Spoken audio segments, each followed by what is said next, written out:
In the summer of 1943, at Tachikawa Airfield in Japan, Lieutenant Fubashi confidently pushed the throttle of the second Kai-84 prototype, his eyes glued to the airspeed indicator as it surged past 387 mph, a speed unmatched by any Japanese fighter to date.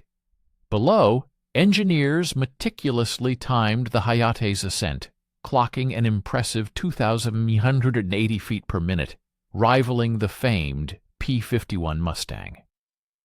For the first time since the attack on Pearl Harbor, Japan dared to believe they had engineered an aircraft capable of surpassing America's finest.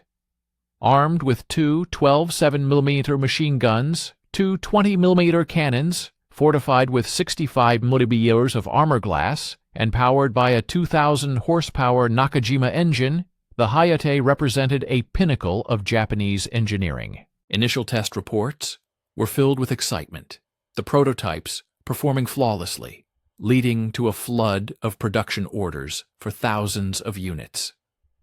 However, 18 months later, squadron leader Kobayashi submitted a drastically different report, painting a grim picture of the Hayate's operational reality. Aircraft 1446 was lost during a landing approach due to gear failure, with no enemy engagement. Another suffered an engine failure at 15,000 feet, followed by yet another incident where brakes failed during takeoff.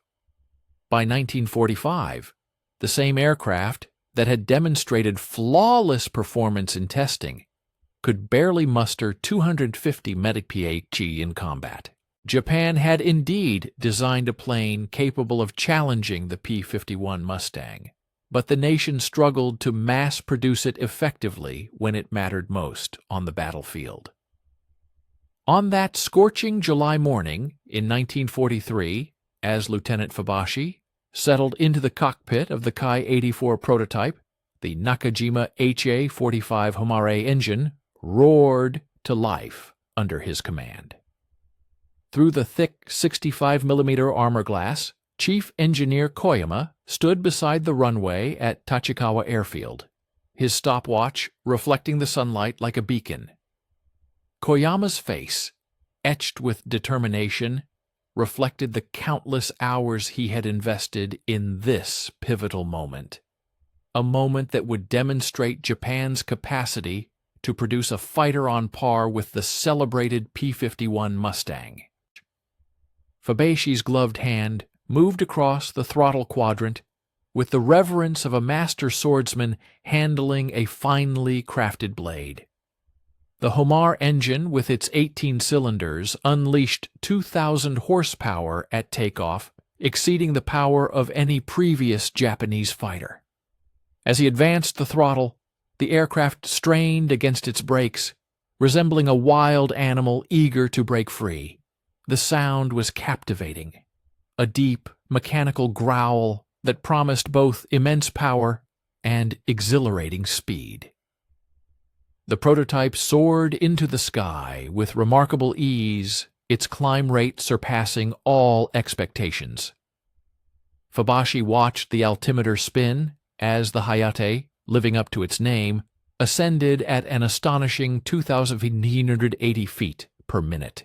Below, Koyama's team scattered across the tarmac, some recording observations, others simply gazing upward in awe. This was the climb rate that could rival the Mustang. This was the performance that could potentially shift the balance of power in the skies. At 15,000 feet, Fubashi leveled off and commenced his speed runs. The airspeed indicator steadily climbed past 350 miles, then 360, and finally 370.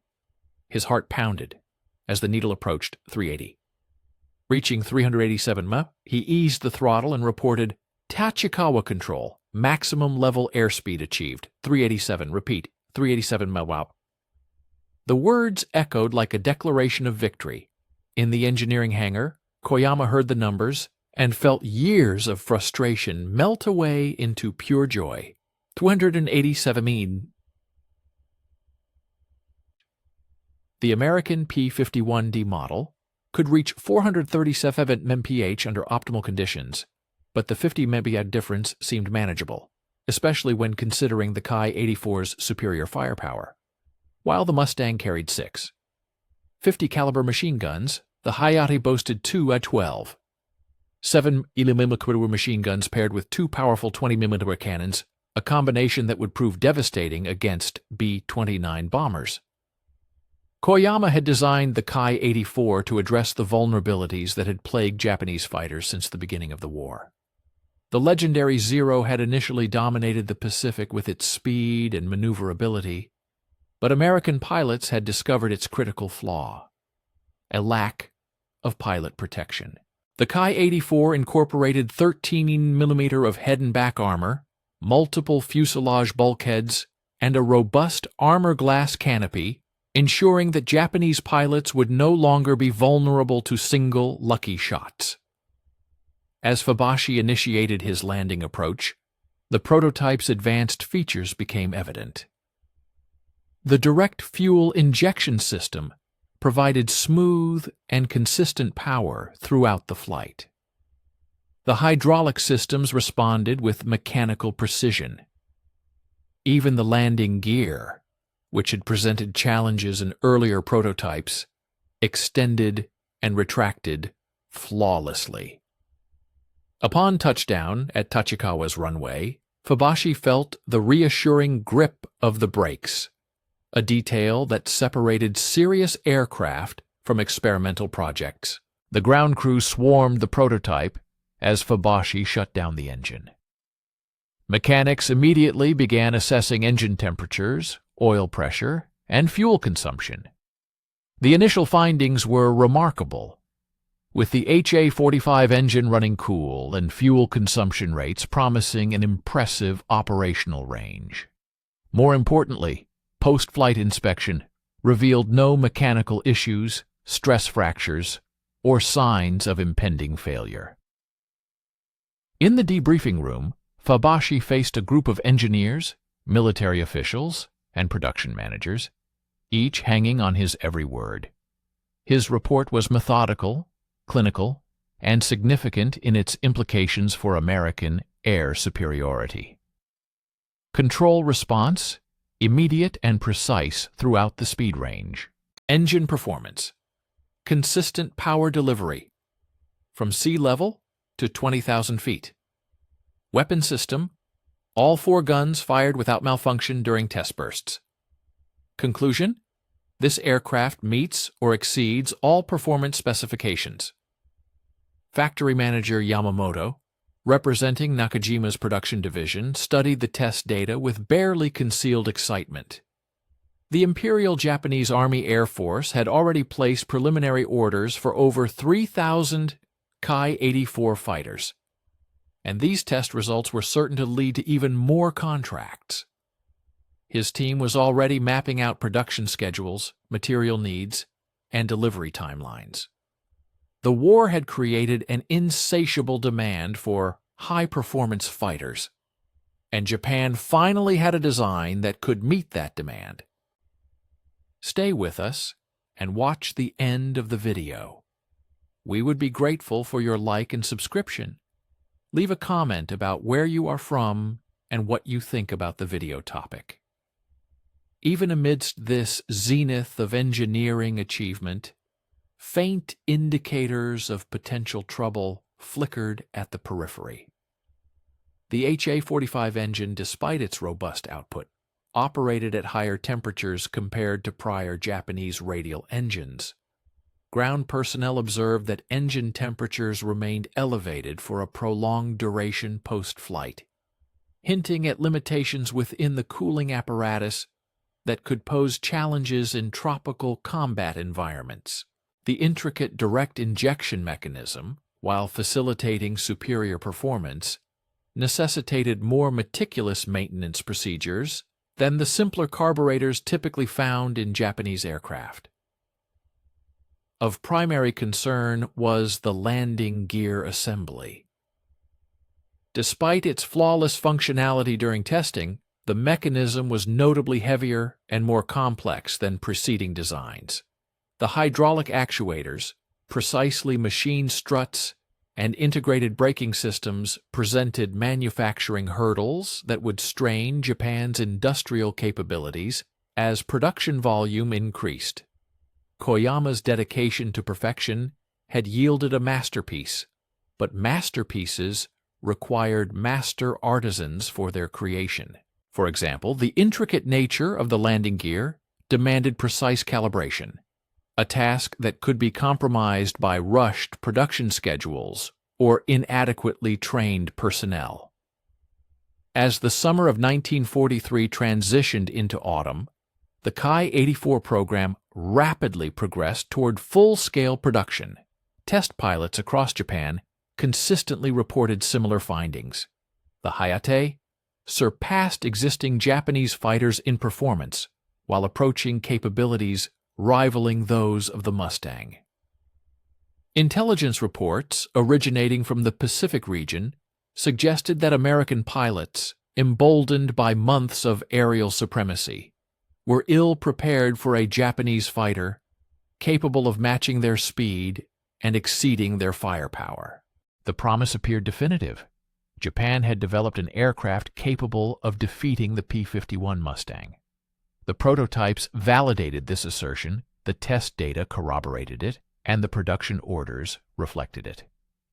However, the promises forged within engineering laboratories were poised to confront the harsh realities of wartime manufacturing, and the Hayate's true trial would unfold not within the controlled confines of Tachikawa Airfield, but amidst the chaos of mass production, under the auspices of an increasingly desperate empire. Please stay with us and watch the end of the video. We will be grateful for your like and subscription. Please leave a comment about where you are from and what you think about the video topic. Squadron Leader Kobayashi adjusted his parachute straps as he made his way toward his Ki-84 on the dusty airfield just outside Hankou, China, amidst the oppressive heat of August 1944. The 22nd Sentai had taken delivery of their initial operational Hayates a mere 2 weeks prior, and today marked their inaugural combat engagement against American Army Air Force fighters that had grown alarmingly confident over Chinese airspace. The morning briefing crackled with anticipation. Finally, Japanese pilots would pilot aircraft capable of matching the enemy's esteemed Mustangs and Thunderbolts. The initial combat sorties surpassed all expectations. American pilots, accustomed to effortlessly outmaneuvering Japanese interceptors, discovered themselves confronting fighters that not only matched their speed, but also unleashed devastating cannon fire from unexpected angles. Lieutenant Sasaki's post-mission report encapsulated the Americans' astonishment. Enemy formation immediately dispersed upon visual contact. 2 P-51s attempted high-speed evasive maneuvers. Unsuccessful. Both destroyed by 20 mm cannon fire at 400 mm indicated airspeed. For a span of 3 weeks, the 22nd Sentai's Ki-84s instilled terror within American formations operating over central China. The element of surprise, combined with the Hayate's superior firepower, created a temporary advantage for the Japanese pilots. The psychological ramifications were immediate and profound. American bomber crews, who had become accustomed to Japanese fighters trailing behind during their escape routes, now encountered interceptors capable of pursuing them at maximum velocity while delivering precise fire. The tactical equilibrium that had favored American aviation since 1943 appeared to undergo a rapid transformation. The sense of invincibility that had emboldened American pilots began to erode as they faced a new, formidable adversary in the skies. However, Kobayashi began to discern troubling patterns emerging from these otherwise successful missions. Aircraft 1446 returned from a routine patrol with hydraulic fluid visibly leaking from its landing gear bays. The pilot reported standard flight characteristics, but subsequent inspection revealed stress fractures within the main gear struts, fractures that had not been present during pre-flight checks. Maintenance Chief Watanabe scrutinized the damaged components with mounting concern, observing that the steel exhibited brittleness, almost a crystalline structure. The implication was clear. The landing gear was not holding up to the stresses of combat as well as it should have. A mere 3 days later, aircraft 1452 suffered a complete landing gear collapse upon touchdown. Pilot Officer Tanaka emerged unscathed, but the Hayate was rendered a total loss. Its fuselage was twisted beyond repair, engine mounts were cracked, and propeller blades were contorted into useless metallic shapes. The accident report attributed the incident to mechanical failure, but Kobayashi's seasoned eye detected a more ominous underlying issue. The quality of materials was inconsistent with that of the prototypes they had evaluated in Japan. The incident served as a stark reminder of the compromises that often occurred when moving from prototype to mass production. Watanabe's comprehensive examination of the collapsed gear unveiled the extent of the problem. The heat treatment applied to the steel struts was inconsistent, resulting in areas of extreme hardness adjacent to sections that remained dangerously soft. Under the stresses of combat maneuvers and demanding landings, these inconsistencies functioned as fault lines, propagating fractures throughout critical load-bearing components. "This is not the same steel quality we observed in the early production aircraft," he informed Kobayashi. "Something has changed in the manufacturing process." The compromised quality of the steel raised serious questions about the integrity of the entire fleet of Hayate fighters. The engine malfunctions proved even more disconcerting. The HA-45 Homar, which had performed flawlessly in the prototypes, now exhibited erratic power fluctuations from aircraft to aircraft. Lieutenant Yamada's fighter generated a mere 1,800 horsepower at takeoff, a deficit of 200 horsepower compared to the specified requirements. Sergeant Pilot Ito's engine operated at such elevated temperatures that he was compelled to abort 2 missions when cylinder head temperatures exceeded safe thresholds. The variability in engine performance undermined the Hayate's reliability and put pilots at risk. Most alarming was the complete engine failure experienced by Pilot Officer Fuja at an altitude of 8,000 feet over enemy territory. Only his skill and good fortune enabled him to glide back to friendly airspace and execute a dead-stick landing. Maintenance records exposed the underlying crisis. Engines purportedly built to identical specifications exhibited variations of up to 200 horsepower in actual output. Some Homar engines delivered their rated power smoothly across the entire operational range. Others suffered from rough running, overheating, or premature component failure.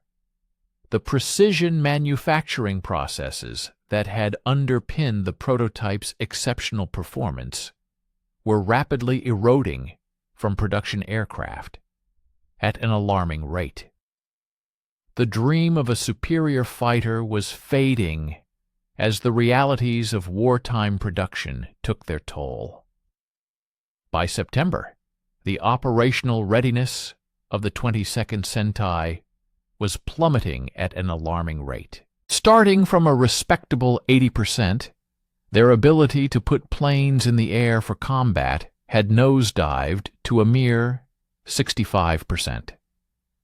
Aircraft that were expected to dominate the skies over China were now sitting idle on the ground, desperately awaiting spare parts that were either late in arriving or simply never materialized.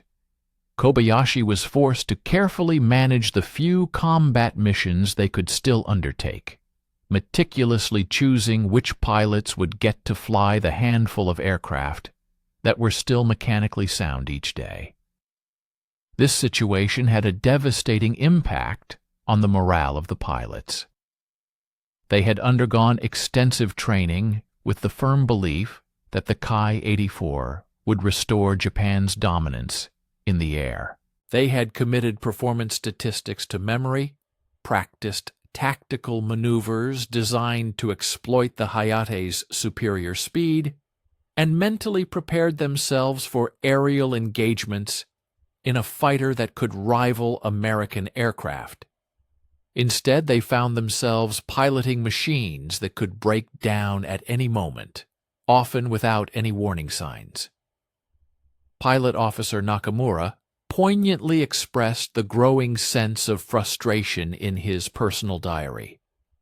"Today, my engine lost power while I was engaged in combat with two P-40 Warhawks. Aircraft that I should have easily outpaced nearly shot me down because my Homar engine could not maintain full power above 12,000 feet. It's not that the Americans are better pilots. It's simply that their aircraft perform as they are supposed to." Stay with us and watch the end of the video. We will be grateful for your like and subscription. Leave a comment about where you are from and what you think about the video topic. Reports coming in from other Ki-84 squadrons confirmed that the problems experienced by the 22nd Sentai were not isolated incidents. The 52nd Sentai, stationed in the Philippines, reported similar issues with their landing gear. The 73rd Sentai, based in Formosa, documented the same inconsistencies with their engines. Factory manager Yamamoto was receiving an increasing number of urgent requests for technical support, spare parts, and explanations for the declining quality of the aircraft being produced. Intelligence gleaned from captured American pilots revealed that the enemy was becoming increasingly aware of the manufacturing problems plaguing the Japanese war effort. One downed P-51 pilot told his interrogators, "We were told to be on the lookout for new Japanese fighters with improved performance, but a significant number of the ones we encounter seem to be experiencing mechanical difficulties. Some can barely keep up with our bombers, let alone put up a fight against our escort fighters." The cold, hard numbers told an undeniable story. While combat losses inflicted by the enemy were still within acceptable limits, the Ki-84's armament and protective features allowed experienced pilots to engage American fighters on relatively equal footing. However, mechanical failures were responsible for the destruction of nearly 30% of the aircraft, without any involvement from enemy forces. Landing gear collapses, engine failures, hydraulic malfunctions, and brake system failures were proving to be more effective at removing Hayats from combat than American weaponry. Kobayashi's status report to higher headquarters in October painted a bleak picture.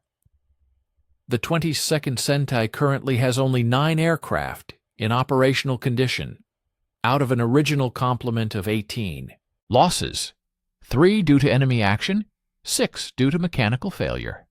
We urgently request immediate technical assistance and priority delivery of replacement aircraft built to the original uncompromised specifications.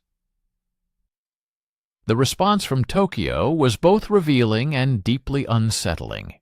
Replacement aircraft were being churned out as quickly as possible, but quality control standards had been relaxed in order to meet the pressing delivery deadlines. The perfect fighter that Japan had designed to outperform the P-51 Mustang was being undone not by American pilots, but by the desperate industrial shortcuts that had become necessary in order to build it fast enough for a war that was rapidly slipping away. The first B-29 superfortresses appeared over Tokyo Bay on November 24, 1944, their silvery fuselages gleaming like harbingers of doom at an altitude of 30,000 feet. From his office window at the Nakajima factory in Ota, Chief Engineer Koyama watched the formation fly overhead with the grim certainty that his world was about to be irrevocably altered. The bombers flew with impunity far beyond the reach of most Japanese interceptors. Their very presence a stark reminder that America's industrial might had finally reached the shores of Japan's home islands. Factory manager Yamamoto received the acceleration order 3 days later. Ki-84 production must be increased from 40 aircraft per month to 120 by January 1945. The directive came with no additional resources, no increased allocations of steel, and no supplementary skilled workers, simply a demand that the impossible be achieved through sheer determination and sacrifice. Yamamoto stared at the production schedule spread across his desk, performing mental calculations that only confirmed what his experience had already taught him. Quality would be the first casualty of this new, desperate urgency. The initial B-29 raids targeted aircraft factories with surgical precision. On February 10, 1945, waves of superfortresses descended upon the Ota complex at midday, their bomb bays releasing hundreds of 500 lb general-purpose bombs across the Nakajima production facilities. The explosion shattered assembly lines, obliterated precision tooling, and buried months of accumulated parts inventory under mountains of twisted metal and shattered concrete.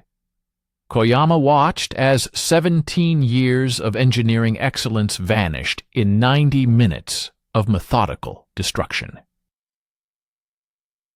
2 weeks later, carrier-based aircraft from Task Force 58 struck the rebuilt portions of the factory in a coordinated attack that showcased America's overwhelming air superiority. Hellcats and Corsairs swept in at low altitude, there. 50 caliber machine guns tearing lines of destruction across anything that resembled industrial activity. The raids became so frequent and devastating that normal production became impossible.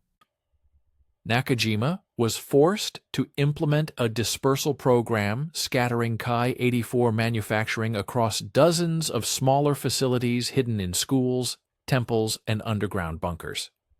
This dispersal strategy reduced production to less than 25% of the required output while simultaneously destroying any semblance of quality control that had barely functioned even under normal circumstances. Components manufactured in a converted schoolhouse in Gunma Prefecture arrived at final assembly, with dimensional tolerances that varied wildly from the specified measurements. Engine parts produced in underground workshops lacked the precision machining necessary for the HA-45 Homar to function correctly. Most critically, the heat treatment facilities required for proper steel processing were too large and conspicuous to conceal from American reconnaissance aircraft. Yamamoto's daily dispatches painted a grim picture of a swiftly unraveling industrial foundation. The availability of high-grade steel, essential for numerous components, dwindled as Allied aerial assaults crippled vital transportation routes and obliterated specialized smelting facilities. The intricate alloys, crucial for the robust construction of landing gear supports, were substituted with any available metallic scrap salvaged from ruined structures and destroyed vehicles.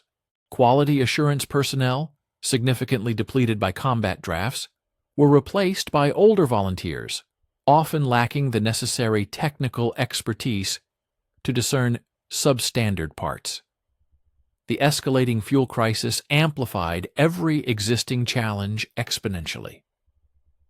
The HA-45 Homar engine, a marvel of engineering, was originally designed to operate on high-octane aviation fuel, ensuring a consistent and smooth combustion process across its intricate 18-cylinder configuration.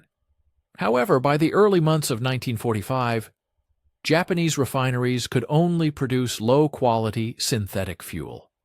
This inferior fuel caused the sophisticated engine to run erratically, overheat rapidly, and experience premature failures of critical components. The carbureted versions of the engine, hastily implemented to simplify maintenance procedures, proved even more problematic than the original direct injection systems when forced to operate on the substandard fuel. Lieutenant Fubashi found himself in the unenviable position of training novice pilots on aircraft that were mere shadows of the formidable fighters he had rigorously tested just 18 months prior. The Ki-84 prototypes, which had once achieved impressive speeds of 387 mph under controlled test conditions, were now rolling off the assembly lines with maximum speeds barely exceeding 250 mph. The power output of the engines varied so dramatically and unpredictably that pilots were unable to accurately forecast their aircraft's performance from one sortie to the next. Stay with us and watch the end of the video. We would be grateful for your like and subscription. Comment. As someone from the United States, I find this video topic incredibly poignant. It highlights the devastating consequences of war on all sides, showcasing how even advanced technology can be rendered useless by the collapse of industrial infrastructure. It's a stark reminder of the importance of peace and stability. The human cost of this industrial meltdown manifested itself in the deluge of accident reports that piled up on Fubashi's desk each day. Pilot Officer Sato tragically perished when his landing gear gave way during a routine training exercise, the support snapping without any prior indication due to improper heat treatment during manufacturing. Lieutenant Yoshida narrowly survived a forced landing precipitated by complete engine failure, but his aircraft was irrevocably damaged when the inadequate braking system failed to halt the powerless fighter before it careened into a drainage ditch. Perhaps the most heart-wrenching incident involved Flight Sergeant Kimura, who lost his life in a catastrophic crash caused by the failure of a control surface. Subsequent investigation revealed that this breakdown was attributable to substandard bolts, crudely fashioned from scrap metal in an improvised basement workshop. Production statistics starkly illustrated the terminal decline of the Japanese industrial system. The original Ki-84 specifications stipulated the delivery of 3,000 Iron 14 aircraft by the war's conclusion. However, by the spring of 1945, fewer than 2,800 units had been completed, and the operational readiness rates for those delivered aircraft had plummeted to below 45%. American intelligence assessments suggested that Japanese fighter production was actually accelerating, but these analyses failed to take into account the profound degradation in quality. This decline effectively rendered the newly manufactured aircraft useless for combat operations. The relentless submarine blockade imposed around Japan's home islands effectively severed the supply lines for critical components that could not be produced domestically.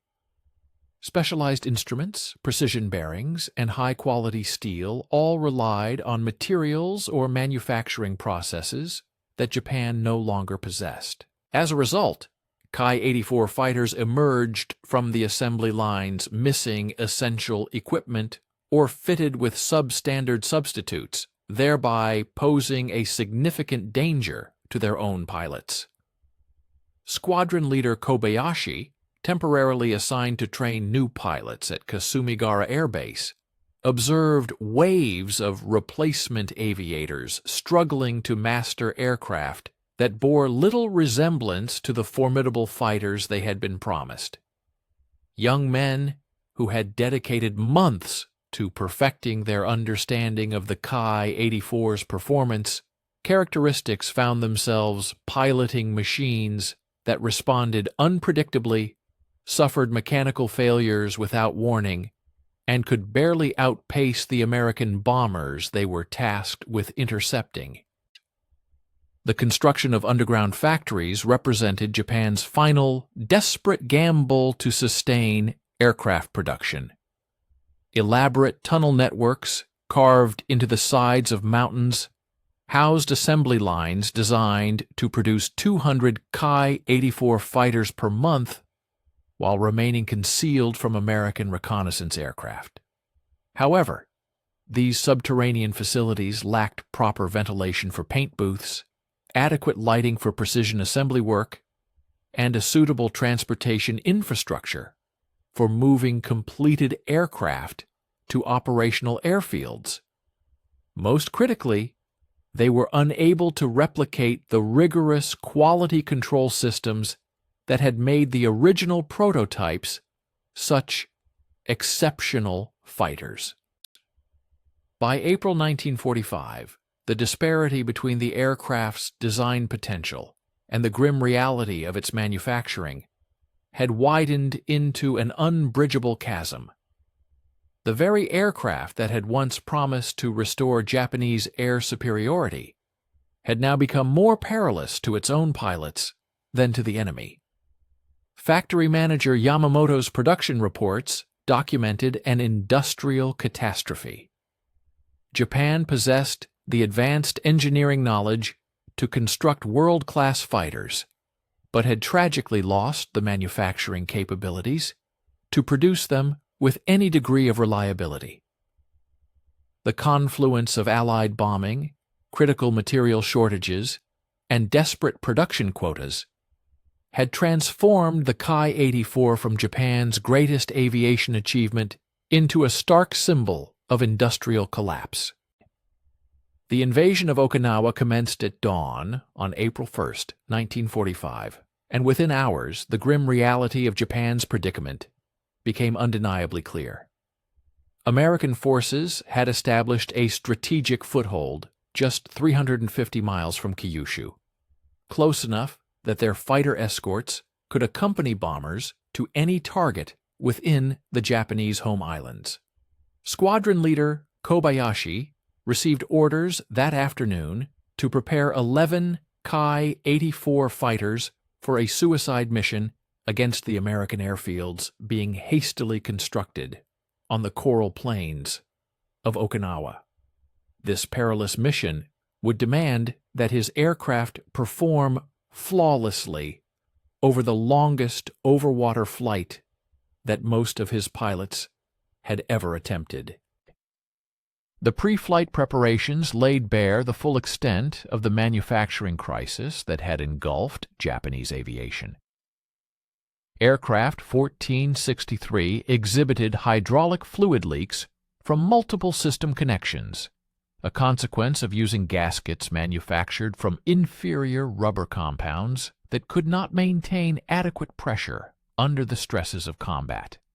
The port landing gear on aircraft 1471 extended only partially during testing, its actuating mechanism binding due to substandard machining tolerances in the hydraulic cylinders. Most alarmingly, aircraft 1458's HA-45 engine emitted black smoke during run-up, indicating internal damage that the maintenance crews lacked the necessary parts to repair. Chief Maintenance Officer Watanabe toiled relentlessly through the night, endeavoring to cobble together a squadron of 11 operational fighters from the 18 theoretically assigned. His repair procedures bore a closer resemblance to emergency battlefield surgery than meticulous maintenance, as he salvaged functional components from grounded aircraft to create machines capable of perhaps surviving a solitary combat engagement. As an example, the fuel pumps extracted from aircraft 1444 were carefully installed in aircraft 1467. Furthermore, the landing gear struts, carefully removed from aircraft 1455, replaced the fractured assemblies in aircraft 1473. By the 14th of April, Watanabe had managed to assemble what he somberly described as 11 aircraft, constructed from the remains of 18. The mission briefing on April 15th laid bare the stark tactical improbability confronting Japanese aviation. Intelligence reports unequivocally indicated that American forces had established 3 operational airfields on Okinawa, robustly defended by over 200 fighter aircraft, including the latest P-51D Mustangs, and formidable P-47 Thunderbolts. Kobayashi's meager force of 11 Ki-84 fighters was slated to approach at a dangerously low altitude to evade radar detection, ascend to attack altitude over the designated target, deliver their bomb loads against parked aircraft and vital fuel depots, and then desperately attempt to fight their way back to Kyushu through what would certainly be an overwhelming onslaught of enemy fighters. The mission commenced at 5:30 hours, with Kobayashi bravely leading the formation in aircraft 1469, one of the few remaining Hayates that still exhibited performance approaching its original design specifications. For the first hour, the flight progressed without incident, the 11 fighters maintaining a tight, disciplined formation as they skimmed perilously close to the wave tops at a mere 50 feet above the water. However, the persistent mechanical failures that had plagued Ki-84 operations throughout 1945 began to manifest, even before the formation had reached enemy-controlled territory. Hey there! We hope you're enjoying the narrative so far. The story is about to get even more intense, so stay with us and watch the end of the video to see what happens next. We would be very grateful for your like and subscription. Also, leave a comment about where you are from and what you think about the video topic. Aircraft 1472, piloted by Pilot Officer Sasaki, began emitting a trail of white smoke at 6:45 hours as its engine commenced consuming oil at an alarmingly rapid rate. The He-45's cylinder head temperatures steadily climbed into the critical red zone, despite Sasaki's desperate attempts to reduce power settings and carefully lean the fuel mixture. A mere 20 minutes later, the engine catastrophically seized, its internal components welding themselves together due to excessive heat and inadequate lubrication. Sasaki was left with no alternative but to attempt a perilous water landing, thereby becoming the first casualty of a mission that had not yet even encountered enemy resistance. The formation pressed onward toward Okinawa with only 10 aircraft, but additional mechanical maladies emerged as the flight continued its arduous journey. Lieutenant Tanaka somberly reported intermittent loss of hydraulic pressure in aircraft 1468, causing his flight controls to become increasingly heavy and unresponsive, thereby severely impairing his ability to maneuver. The fuel flow indicator in aircraft 1471 fluctuated wildly, strongly suggesting either pump failure or contaminated fuel lines that threatened to starve the engine of fuel at any critical moment. Most ominously, aircraft 1465 began experiencing a series of electrical failures that gradually eliminated radio communication, essential navigation instruments, and vital engine monitoring systems. As the depleted formation approached the Okinawan coastline at 07:15 hours, vigilant American radar operators detected the low-flying aircraft and swiftly vectored interceptors to engage them. The tactical situation deteriorated with alarming speed as P-51 Mustangs mercilessly dove from their superior altitude to engage the Japanese fighters before they could even reach their designated targets. Kobayashi, recognizing the imminent threat, ordered maximum power and commenced climbing to gain the altitude necessary for effective bombing runs. But several of his beleaguered aircraft simply could not respond to the emergency power settings. Aircraft 1464, flown by Flight Sergeant Watabe, suffered a complete and catastrophic engine failure during the maximum power climb when its HA-45's connecting rod snapped and violently punched through the crankcase. The resulting internal damage instantly transformed the engine from a source of power into a significant source of drag, forcing Watabe to attempt a desperate dead-stick landing on the contested island below, fully aware of the extreme peril involved. Simultaneously, Aircraft 1467 experienced an inadvertent landing gear extension during the combat climb, a hydraulic malfunction that increased drag so dramatically that the fighter could no longer maintain formation airspeed, further compounding the dire situation. The actual attack against the American airfields rapidly devolved into a chaotic and desperate running battle as mechanical failures significantly reduced Japanese combat effectiveness to a far greater extent than enemy action. Lieutenant Yoshida valiantly managed to drop his bombs on a fuel depot, achieving a minor success, but was subsequently forced to break off his strafing run when his 20mm cannons jammed due to faulty ammunition feed mechanisms, rendering him virtually defenseless.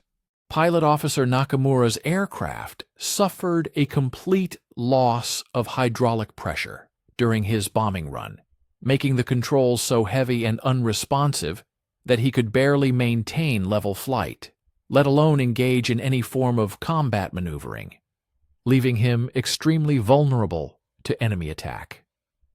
The withdrawal from Okinawa transformed into a desperate race for survival, as American fighters relentlessly pursued the surviving Japanese aircraft back toward Kyushu. Aircraft 1473 suffered a critical brake system failure during its escape attempt, causing the wheel assemblies to lock and creating massive drag that made the fighter an easy target for the pursuing Mustangs. The electrical failures in Aircraft 1465 finally culminated in complete instrument failure, forcing the pilot to navigate by dead reckoning while simultaneously under attack from multiple enemy fighters, a testament to the dire circumstances.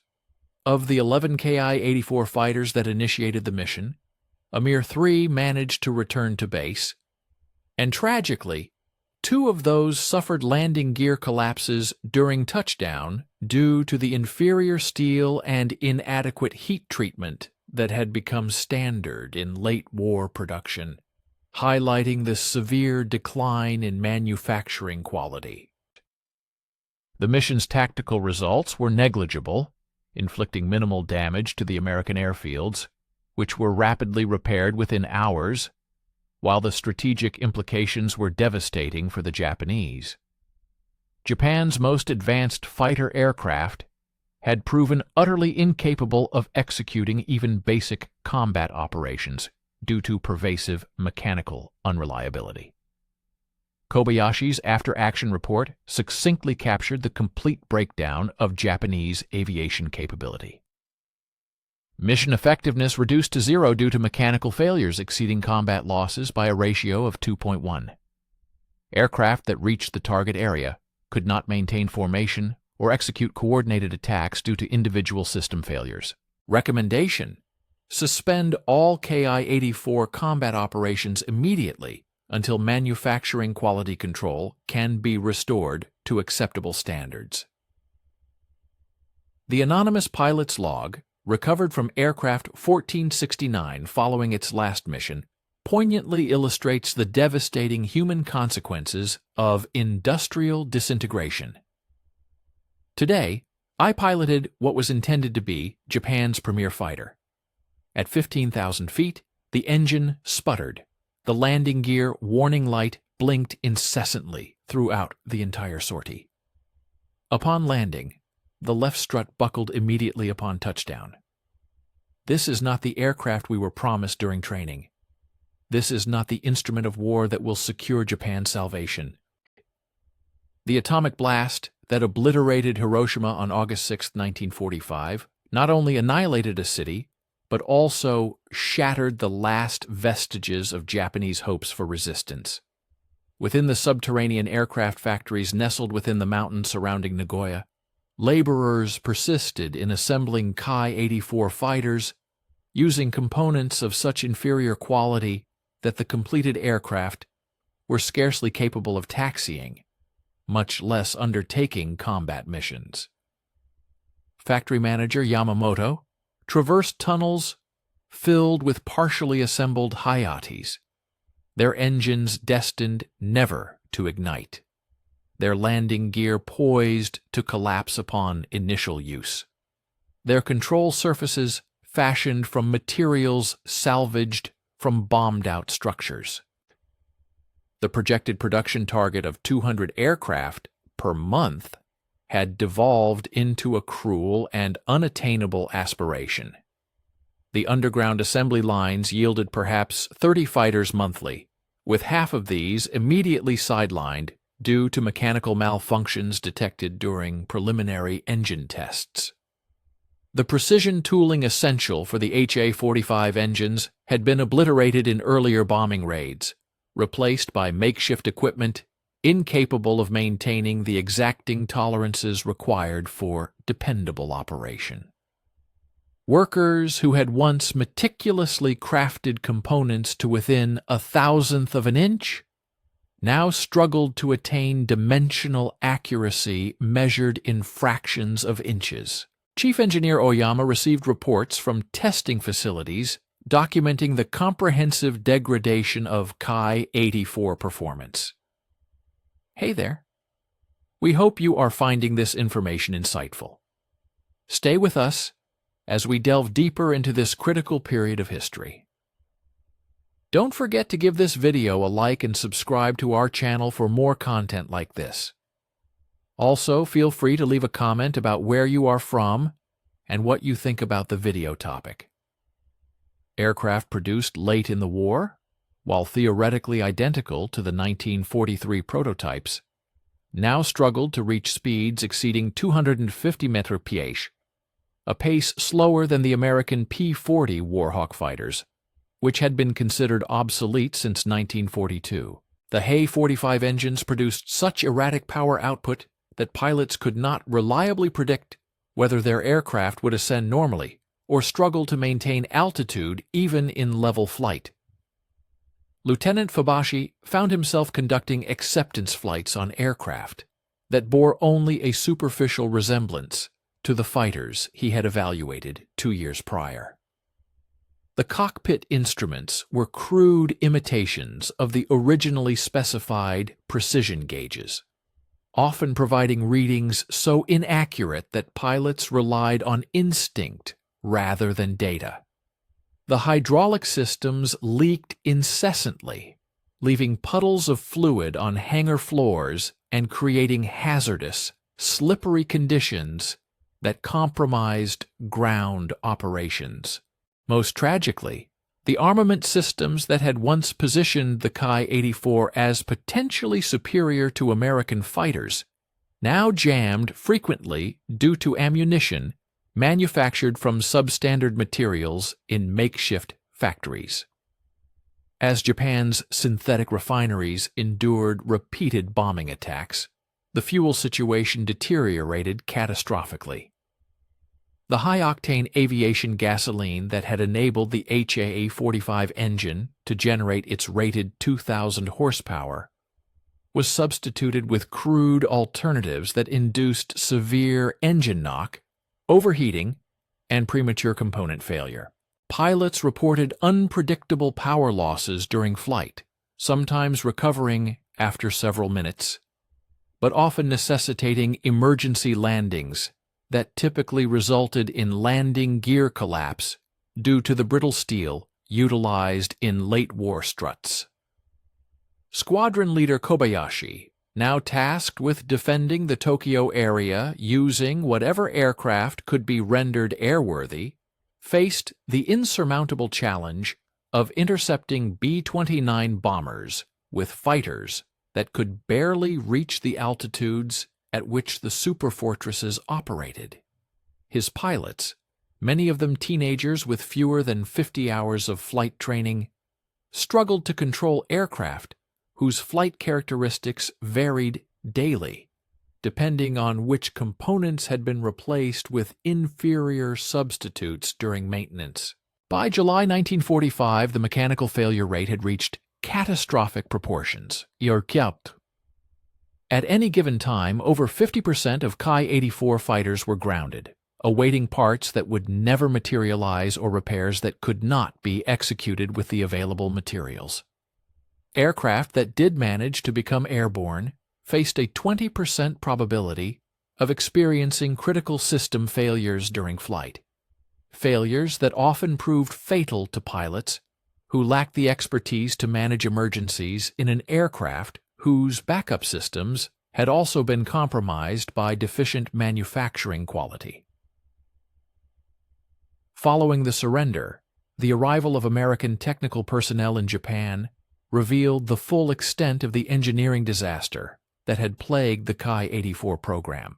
Captain Chuck Morrison, a test pilot assigned to assess captured Japanese aircraft, approached the examination of a late-production Hayate with the systematic professionalism that characterized American technical intelligence endeavors. His initial assessment, based solely on visual inspection, identified numerous manufacturing flaws that would have been immediately rejected in American production facilities.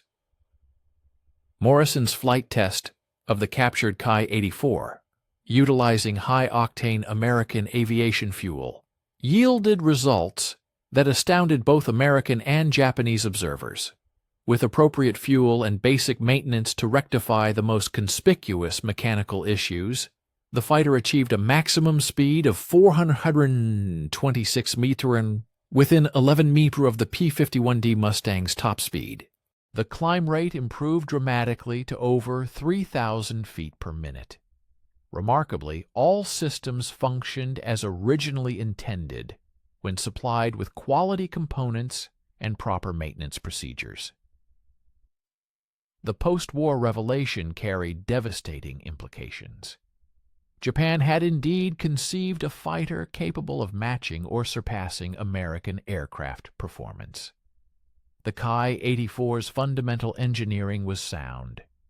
Its aerodynamics were efficient, and its power plant possessed the potential to exceed anything America produced when properly manufactured and maintained. The failure was not conceptual, but industrial. Japan's manufacturing capacity had crumbled under the strain of total war, rendering it impossible to construct the aircraft their engineers had designed. The sight of Morrison executing test flights stirred a complex blend of feelings within Fubashi, a fusion of professional respect and deep sorrow. The American pilot navigated the Ki-84 with the precision and grace that Fubashi himself had demonstrated in 1943 with the prototypes. A seamless application of power, responsive handling, and a level of performance that validated the initial high hopes for the project. The design was sound, Fubashi mused, watching Morrison put the fighter through its paces. Our downfall was the inability to produce it effectively when it mattered most. American technical teams, poring over statistical data, uncovered the full extent of the industrial calamity. Of the 3,514 Ki-84 fighters manufactured during the war years, a mere fraction, less than 120, were ever deemed fit for active duty at any one moment. Losses in combat due to mechanical breakdowns surpassed those inflicted by enemy fire by a ratio of nearly 2-to-1. The very aircraft intended to reclaim Japan's dominance in the skies instead became an emblem of industrial disintegration under the immense strain of total war. Factory manager Yamamoto, in an interview with American investigators, shed light on the series of compounding failures that had crippled the production quality of the Ki-84. The relentless bombing campaigns targeting facilities with precision tooling, the conscription of experienced workers into combat roles, the substitution of substandard materials, and the imposition of unattainable production targets had all converged to create a perfect storm of manufacturing woes. We were fully aware that we were producing flawed aircraft, he confessed, but the alternative was to produce no aircraft at all, which was deemed unacceptable. Stay with us. We are about to conclude the video. We would be grateful for your like and subscription to our channel. Let us know in the comments where you are from and what you think about the video topic.